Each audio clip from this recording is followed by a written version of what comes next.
Russia ইউক্রেনের মধ্যে রক্তক্ষয়ী যুদ্ধ অবসানে মার্কিন প্রেসিডেন্ট ডোনাল্ড ট্রাম্পের নাটকীয় পদক্ষেপে নড়েচড়ে বসেছে ইউরোপ।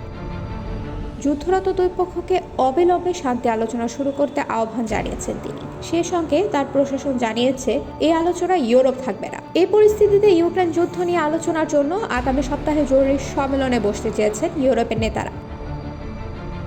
ট্রাম্প এই সপ্তাহে তার ইউরোপীয় মিত্রদের দারুণ এক চমক দেখিয়েছেন, কারণ তিনি রুশ প্রেসিডেন্ট ভলোদিমির পুতিনকে আগেভাগে কোনো আলোচনা ছাড়াই ফোন করেন এবং শান্তি আলোচনা অবিলম্বে শুরুর ঘোষণা দেন। এই প্রক্রিয়ায় ইউরোপকে বাদ দেওয়া হতে পারে তা মিউনিখ সম্মেলনে সতর্ক করেন ইউক্রেনের প্রেসিডেন্ট ভলোদিমির জেলেনস্কি।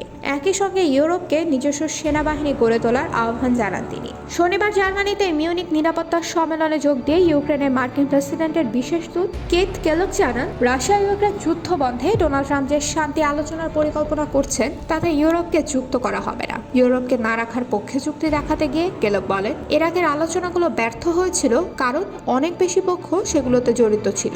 ইউরোপীয় দেশগুলো এবারের আলোচনার টেবিলে থাকবে কিনা জানতে চাইলে কেলক বলেন, আমি বাস্তববাদী দৃষ্টিভঙ্গির মানুষ, আমি মনে করি এটি ঘটবে না। পরবর্তীতে একই সম্মেলনে কেলক ইউরোপীয়দের আশ্বস্ত করার চেষ্টা করেন। তিনি বলেন, এর মানে এই নয় যে তাদের স্বার্থ বিবেচনায় নেওয়া হবে না বা ব্যবহার করা হবে না। রুশ ইউক্রেন যুদ্ধে মহাদেশের অমন অবস্থান নিয়ে উদ্বেগ থেকে ইউরোপের দেশগুলো জরুরি ওই সম্মেলনের আয়োজন করছে বলে ধারণা করা হচ্ছে। ফ্রান্সের রাজধানী প্যারিসে ওই সম্মেলন অনুষ্ঠিত হবে। পোল্যান্ডের পররাষ্ট্রমন্ত্রী রাদোস্লাভ সিকোরস্কি বলেছেন, ফ্রান্সের প্রেসিডেন্ট ইমানুয়েল ম্যাক্রো জরুরি ওই সম্মেলনে ডাক দিয়েছেন, তবে ম্যাক্রো এখনও সম্মেলনের বিষয়ে আনুষ্ঠানিক কোনো ঘোষণা দেননি।